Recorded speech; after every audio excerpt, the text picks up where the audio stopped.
తెలంగాణ ప్రజలారా, అయితే MP elections ఓట్లు వేసే ప్రతి ఒక్కరికి నేను చెప్తున్నా, ఇవి ఎంపీ ఎలక్షన్స్ అంటే ఢిల్లీలో వాదించేటటువంటి ఈ ఎంపీలు గట్టి వాళ్ళై ఉండాలి, తెలివిమంతులై ఉండాలి, మంచి చదువుకున్న వాళ్ళై ఉండాలి.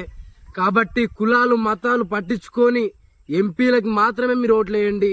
ఎందుకంటే వాళ్ళని గెలిపిస్తేనే అటు కేంద్రానైనా సరే ఇటు రాష్ట్రానైనా సరే వాదించే శక్తి, ఎదిరించే శక్తి వాళ్ళకు ఉంటది.